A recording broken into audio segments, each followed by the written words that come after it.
Live. But first this morning, a gentleman that I've interviewed a couple of times before, and I always enjoy talking to this guy. His name is Bob Williams. Bob is with State Budget Solutions. Bob, good morning, sir. Thanks for joining us. Good morning, Jeff. Glad to be with you. Well, let's first talk about your website is statebudgetsolutions.org. You've got a lot of great information there. I just wish elected officials would go there and take your advice. Let's start with the biggest budget in our area, the state of Texas. What's going on with the state of Texas when it comes to the budget? Well, the state of Texas is in deep trouble. They do a 2-year budget. They're not in session this year unless some emergency comes up.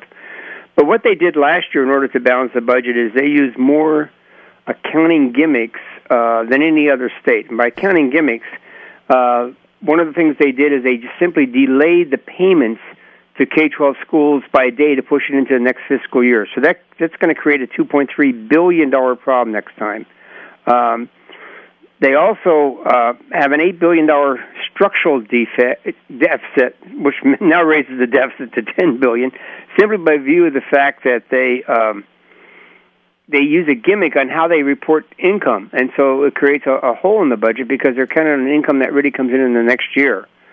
And then they assume that property values will be $800 million higher to bring in more revenue. So everywhere you look in their budget, there's kind of a gimmick.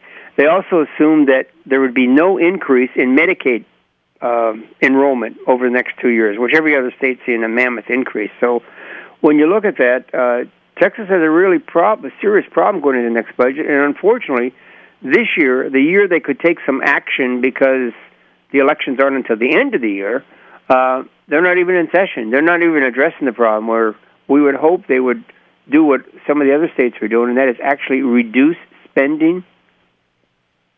Yeah, what's amazing is that we've got a governor who could call a special session, but he will not do such, and it baffles a lot of us why he's not doing that. Well, I think, he's been great at kicking the can ahead, and so they give the appearance that they have a balanced budget, and they give the appearance that everything's good in Texas. But for example, the Texas Comptroller has warned them that, there are serious problems ahead.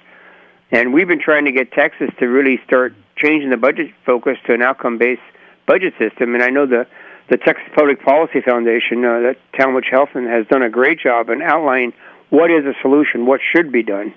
So we're looking at basically in the state of Texas a $10.8 billion shortfall heading into the next biennium.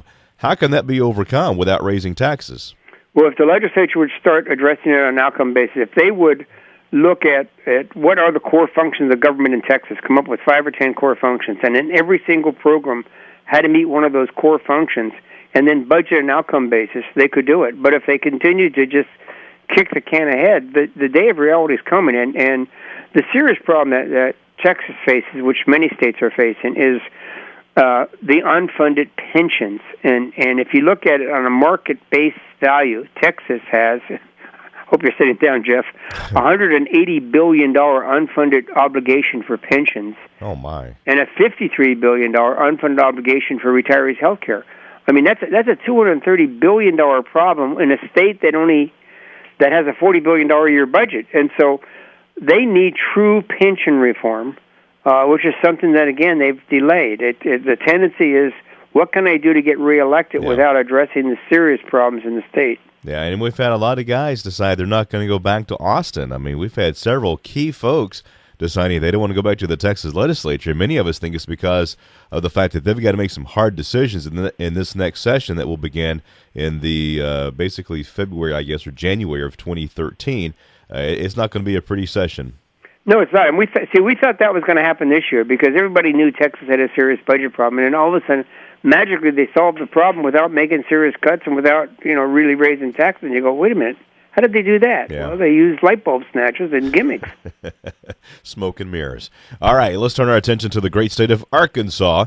What's Arkansas looking like? Well, Arkansas is in much better shape. It has a much smaller budget, but what you've had is a history of the legislature and the governor who have not kicked the ball forward as much as the other states. And in fact, they were expecting a small surplus. Now they go into session the second week of February. The biggest problem they have right now is Medicaid, which is a big problem in all states. and that may use up all the surplus. I guess the governor will present his budget next week, and then the legislature comes into session on February 13th. And the difference with Arkansas versus most states is this session in Arkansas is limited to fiscal issues only. Yeah. So again, this is a time when they could look around at Florida and some of the other states and make some serious adjustments on Medicaid to really get some savings. So Arkansas doesn't have the problem that other states do. The pension, I hate to say only, but their unfunded pension obligation is $20 billion. Now compare that to Texas at $180 billion. Oh, yeah. And their unfunded retiree health care cost is $1.9 billion compared to Texas' $53 billion. But the interesting thing is, Texas keeps getting all this publicity for jobs, and past performance, according to a great study that the American Legislative Exchange Council put out, Texas ranks number 2 in the nation in economic performance over the last couple of years. Arkansas is number 10. But as you look forward, the projection forward, Texas drops to 18th, wow, and Arkansas drops a little to 13th. So, Texas is going to have financial problems, and their economic outlook isn't as good as it has been in the past. So they're heading for some serious challenges. Yeah. Now, let me ask you this, because this is a crusade I've been on for a little bit of time here, is that what would the elimination of property taxes in a state like Texas or even Arkansas, what would that do to the state's economy? Would it actually help the bottom line when it comes to state budgets? It depends what you replace it with. Okay. It would definitely help it, as long as you don't replace with, in Texas' case, with an income tax. But it would definitely help it. What about a sales tax? Would increasing a sales tax help that out? Again, it depends how high it goes. Like in Washington State, they keep increasing it. We're up to about 9.5% now. You can't go much higher. Yeah, and the governor wants to raise it more.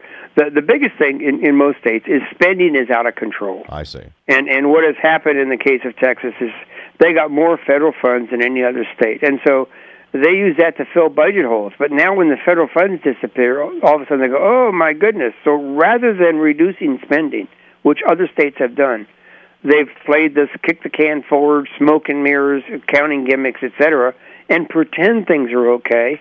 And, let me get reelected, then we'll worry about it next time, or maybe I won't be here next time. It all goes back to, I've got to get reelected, huh? That's the biggest problem. And so we're really trying to push it. I know Texas Public Policy is really pushing to get more transparency, to get more of these budgets online, to say that before any state votes on the budget, it should be online for 5 days so the public and legislators can see it before they vote on it. Yeah, good stuff. Bob Williams, man, I appreciate you and the work that you guys do. StateBudgetSolutions.org.